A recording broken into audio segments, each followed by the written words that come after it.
Selamat siang pemirsa Pagak TV Malang dimanapun Anda berada. Saat ini kami Bang Kumis Ogi dalam acara talkshow bersama narasumber yang sudah hadir di hadapan pemirsa. Untuk lebih jelasnya kami langsung mewawancarai beliau. Silakan Mbak untuk memperkenalkan diri dulu kepada para pemirsa. Oke. Terima kasih Pak Sugianto. Perkenalkan, nama saya Dewi Sukma, biasa dipanggil Desuk. Saya dari ukmindonesia.id, yaitu sebuah web portal untuk pengembangan UMKM naik kelas di bawah Universitas Indonesia. Ya, maksud dan tujuan datang ke Malang tadi kan kelihatannya sudah akrab dengan Mbak Maria. Betul. Ya, jadi Bu Maria Carmela adalah salah satu binaan kami di program UNDP, yaitu program Bootcamp Bisnis Lestari dan juga program UN Women atau We Rise, itu untuk bisnis perempuan. Jadi beliau salah satu peserta kami dan cukup aktif di grup, sehingga saya ketika diberitahukan ada ini ya di Smart, itu lumayan sangat antusias. Kayaknya sepertinya ada keberpihakan dari sebuah institusi di daerah, yaitu khususnya DPRD Malang, terhadap pemberdayaan kaum disabilitas.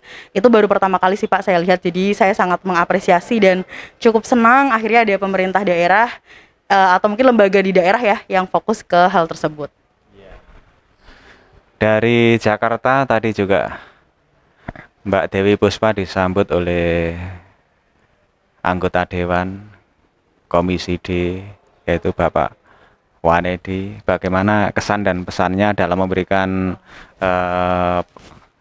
pengarahan atau sambutan berkaitan dengan UMKM? Oke, kepada Bapak Wanedi sangat-sangat antusias ya, khususnya beliau sebagai seorang politisi bisa mengembangkan atau fokus ke isu yang mungkin sedang hangat diperbincangkan gitu, khususnya pada saat pandemi ini, yaitu UMKM dan juga keberpihakan sesuai dengan poin di SDG, yaitu Youth, Women, dan Disable.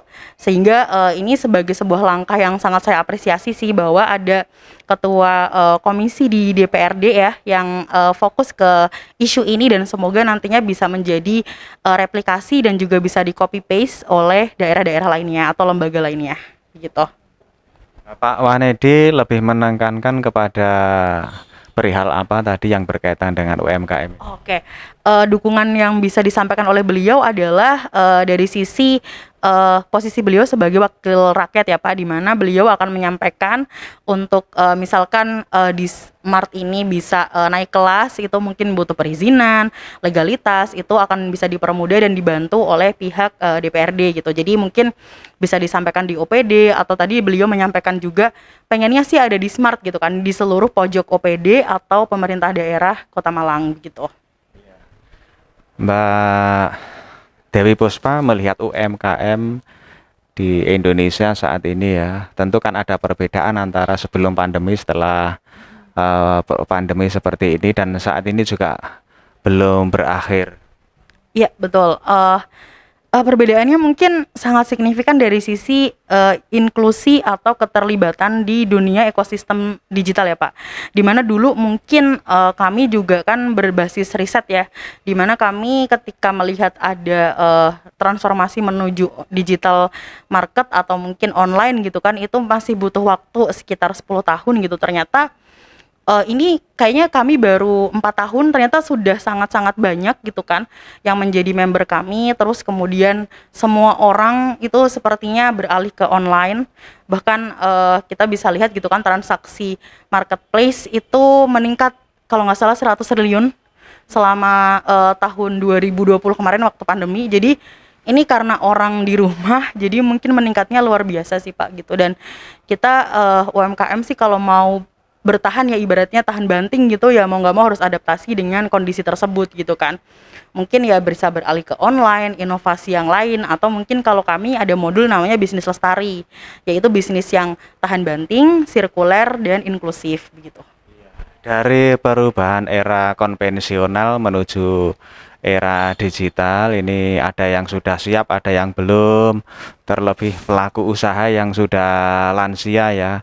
Kalau anak muda itu mungkin masih bisa belajar dengan cepat. Ini bagaimana cara mensikapinya, Mbak Puspa, Dewi Puspa sebagai orang yang membimbing atau memberi pengarahan di lapangan. Oke, terima kasih Pak atas pertanyaannya. Memang itu sangat-sangat ini ya susah untuk dilakukan pada awalnya. Jadi mungkin kami membuat program itu berdasarkan layer literasi digital dari setiap peserta.